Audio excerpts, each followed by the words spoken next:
اللہ تبارک و تعالی نے اس کائنات کے بے شمار عالم اور مخلوقات کو پیدا فرمایا، لیکن ان میں سے دو مخلوق ایسی ہیں کہ جن کی ہدایت کے لیے اللہ پاک نے پیغمبروں اور نبیوں کو مبعوث کیا۔ ان مخلوقات کو اللہ پاک نے سوچ سمجھ عطا کی اور صحیح غلط کے چناؤ کا اختیار بھی دیا۔ اللہ پاک کی یہ دو مخلوقات انسان اور جنات ہیں۔ جنات کی دنیا غیب اور اسرار میں چھپی ہے، جو کہ انسانوں کی نظر سے پوشیدہ ہے۔ اس روئے زمین پر جنات کی تاریخ انسان کی تاریخ سے بھی پرانی ہے۔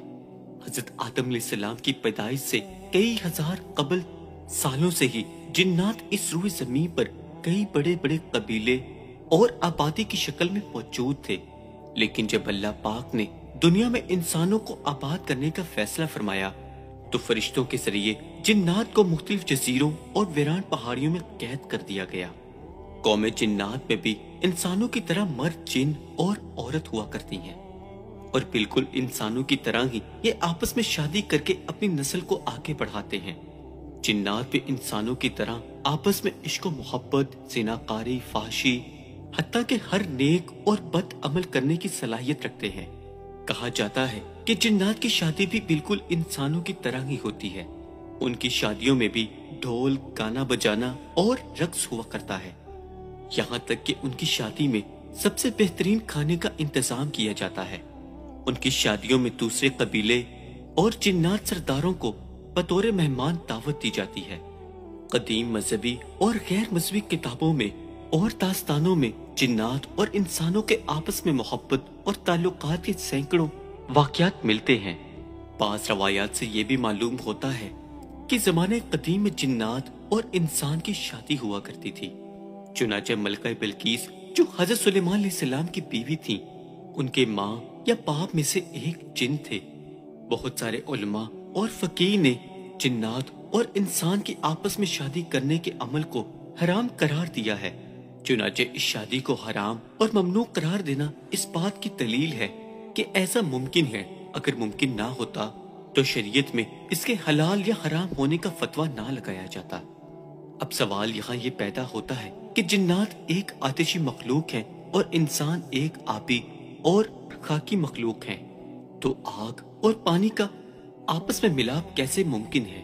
اور اس ملاپ کے نتیجے میں پیدا ہونے والی اولاد کا ہونا عقل و شعور سے خلاف نظر آتا ہے۔ دراصل باوجود اس کے کہ جنات کو آگ سے پیدا کیا گیا ہے، جبکہ بعض لوگوں کا خیال ہے کہ جنات اپنے آتشی شکل میں نہیں ہوتے، جیسا کہ حضرت آدم علیہ السلام کے بعد پھر کوئی انسان مٹی سے پیدا نہیں کیا گیا۔ جنات کا پہلا جد امجد اور باپ آگ سے پیدا کیا گیا تھا، لیکن پھر اس کی نسلوں میں آگ کا عنصر باقی نہ رہا، بلکہ ان جنات کے ہاتھ، پاؤں اور دوسرے اعضاء بھی عام حالت میں بدل گئے۔ تو کہ جنات میں بھی انسانوں جیسی خصوصیت پائی جاتی ہیں، اور کیا وہ انسانوں سے تعلقات بنا سکتے ہیں؟ یہ ایک سوال بہت سارے سوالات کو جنم دیتا ہے، اور ہر سوال کا جواب حیران کن اور سوچ میں ڈال دینے والا ہے۔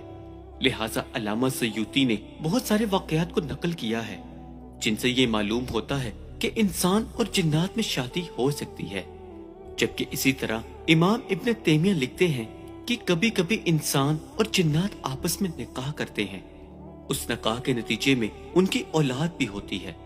جنات اور انسانوں میں شادی اور جنسی تعلقات کے واقعات اسلام سے قبل اور ظہور اسلام کے بعد بھی ملتے ہیں۔ لہٰذا ابن اساکر میں ایک روایت موجود ہے جس کے مطابق رسول نبی کریم صلی اللہ علیہ وسلم کی خدمت میں کاہنوں اور پیشن گوئیاں بتانے والوں کا ذکر چھڑا، اور اسی سلسلے میں لوگ اپنے چشمدید واقعات بیان کرنے لگے۔ تو ابن قیس نے بتایا کہ مجھے بھی اس سلسلے میں ایک عجیب واقعہ پیش آیا۔ ایام جاہلیت میں میرے پاس ایک لونڈی ہوا کرتی تھی جس کا نام خنسا تھا۔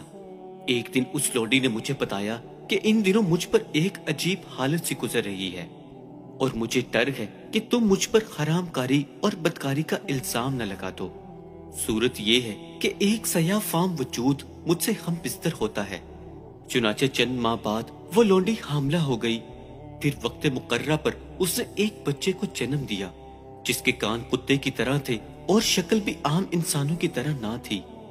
جب وہ بڑا ہوا تو کاہنوں کی طرح باتیں کرنے لگا،